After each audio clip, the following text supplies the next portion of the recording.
Simple পিঠা। পিঠাটা দেখতেও যেমন আকর্ষণীয়, খেতে ঠিক তেমনই মজা। আর যে উপকরণগুলো দিয়ে আজকে সিম্পল পিঠাটা বানিয়েছি, সেই উপকরণগুলো বাসায় সবসময় হাতের কাছে থাকে। তো চলুন আর দেরি না করে দেখে নিই কীভাবে এই সিম্পল পিঠাটি বানাতে হয়। এর জন্য প্রথমে একটা বোলে 2টো ডিম ভেঙে নিয়ে নিব। এরপর ডিমগুলোকে একটা কাঁটা চামচ দিয়ে একটু ফেটিয়ে নিব। এরপর স্বাদমতো লবণ দিয়ে এর মধ্যে 1 কাপ চিনি দিয়ে দিব। চিনিটা যতক্ষণ না গলে আসছে ততক্ষণ এই ডিমটাকে ভালোভাবে ফেটিয়ে নিতে হবে। ঠিক যখন চিনিটা গলে আসবে তখন এর মধ্যে দিয়ে দিব 2 কাপ ময়দা। ময়দা দিয়ে এটাকে আস্তে আস্তে করে মাখিয়ে একটা পারফেক্ট ডো বানিয়ে নিব। ডোটা একটু শক্ত হবে, যেমনটা রুটি বেলার ডো হয়।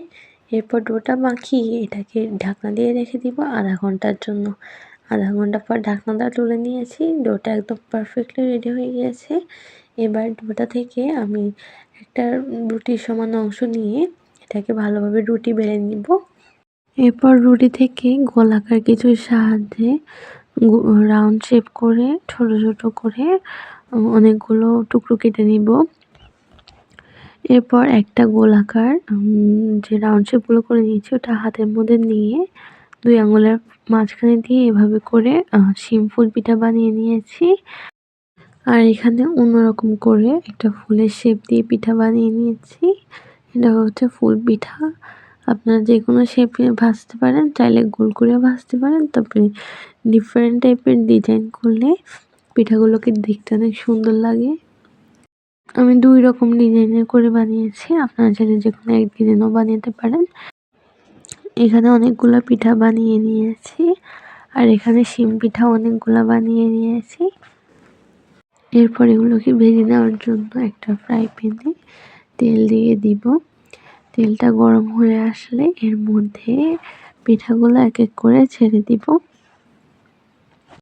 সবগুলো পিঠাকে ডুবন্ত তেলে দিয়ে এগুলোকে ভেজে নিব। ভেজে যতক্ষণ একটু ব্রাউনিশ কালার আসছে ততক্ষণ পর্যন্ত ভেজে নিব। সবগুলো পিঠা ভেজে নিয়েছি। এবার যখন পিঠাগুলোকে কালার চলে এসেছে তখন পিঠাগুলোকে তুলে নিয়েছি। পিঠাগুলো তুলে পরিবেশন করে নিয়েছি। আপনারা চাইলে আপনাদের বাসায় আসা যে কোনো মেহমানকেও এইভাবে যদি পিঠা বানিয়ে দেন তাহলে তারা কিন্তু অনেক খুশি হয়ে যাবে। আর আমাদের আজকের এই সহজ পিঠার রেসিপিটি ভালো লাগলে আমাদের পাশেই থাকবেন। আজকের মতো এই পর্যন্তই। সবাই ভালো থাকবেন, সুস্থ থাকবেন। আল্লাহ হাফেজ।